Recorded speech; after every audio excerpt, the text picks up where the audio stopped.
ketika orang Aceh siapapun dia, dari keturunan manapun dia, ketika dia menceritakan hak bangsa Aceh, berarti dia telah menceritakan kebenaran. Kenapa?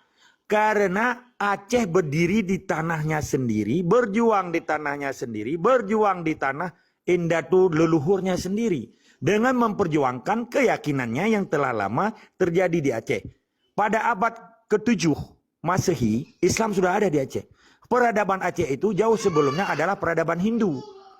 Jadi setelah Hindu lebur dan Islam hancur, akhirnya Islam menjadi keyakinan bagi bangsa Aceh. Ketika Islam itu terjadi, sampai akhir Perang Dunia Kedua dicaplok oleh yang namanya sistem Pancasila yang dibawa oleh ciptaan Soekarno CS, ditiadakan itu. Sekalipun hari ini ada dualisme hukum yang terjadi di dalam konteks Indonesia.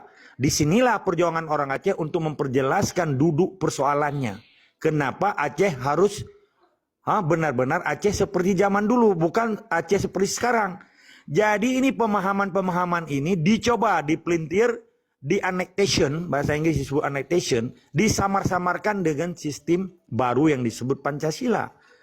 Kita bukan bilang Pancasila itu salah, enggak salah Pancasila, tapi jangan di Aceh. Silakan aja di Jakarta, silakan aja di Pulau Jawa, dan silakan aja di mana-mana yang menerima Pancasila. Tapi jangan di Aceh. Karena gara-gara Pancasila, gara-gara penjajahan Indonesia, gara-gara sistem Indonesia telah melahirkan kesenjangan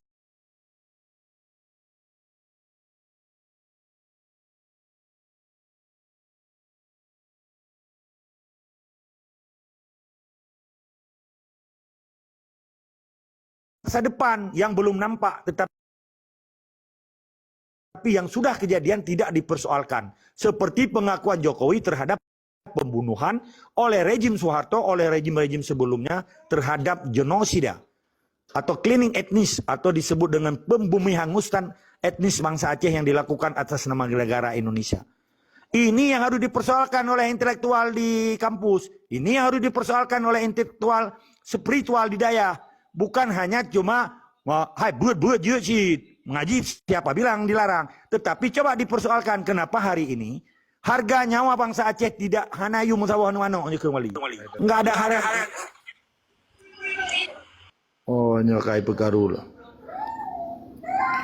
Jadi oke.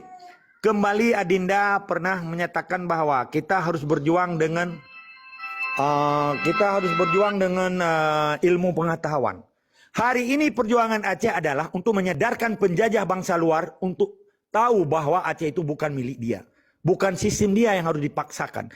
Karena Indonesia hari ini 78 tahun dia memaksakan kehendaknya dengan cara Pancasilanya, dengan TNI-nya, dengan Polri-nya untuk dipaksakan supaya orang Aceh itu harus tunduk dan patuh di bawah penguasa mereka. Ini tidak bisa dibenarkan.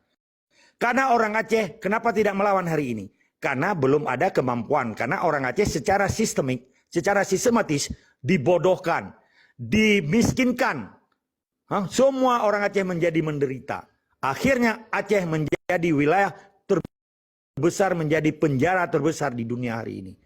Orang Aceh harus lari dalam penjara Aceh itu. Sehingga lari ke Malaysia, lari ke Pulau Jawa, lari ke Amerika, lari ke sana ke sini, menjadi migran di negara orang lain. Sementara zaman sebelum Belanda datang, zaman pada saat peperangan dengan Belanda, orang Aceh sangat dihargai. Orang Aceh itu sangat militan. Orang Aceh itu sangat patriotisme. Hari ini orang Aceh patriotismenya hanya sibuk untuk mencari sesuap nasi di luar negeri dan mencari pangkat sama sistem Indonesia. Apalagi ini menjadi tahun politik. Di akhir tahun ini ada pemilihan gubernur, ada pemilihan bupati, ada pemilihan wali kota. Sibuk 24 jam. Hilang keaslian Acehnya. Nampak Indonesia dengan cara barunya. Ini menjadi naif, ini menjadi ironis. Karena orang Aceh itu bukan bisa dia menyelesaikan masalah di dalam kehidupan bersyariat Islam dengan cara-cara yang baru yang disebut dengan Indonesianya itu. Maka Adinda Rizky, kalau Anda tinggal di luar, coba kasih dulu kesadaran sama TNI atau polisi. Ya Aceh itu bukan Indonesia ya. Itu Aceh itu milik nenek saya ya. Kalaupun orang Aceh berjuang jangan dibunuh langsung, jangan ditembak ya. Jangan, karena Allah tidak suruh orang saling membunuh, saling menembak. Jangan ya. Minimal semua orang Aceh harus menjadi duta Aceh. 5 juta orang Aceh harus menjadi duta Aceh, bukan cuma 1 orang. Lebih kurang saya minta maaf. Mudah-mudahan Aceh adalah Aceh. Aceh bukan Indonesia. Assalamualaikum warahmatullahi wabarakatuh.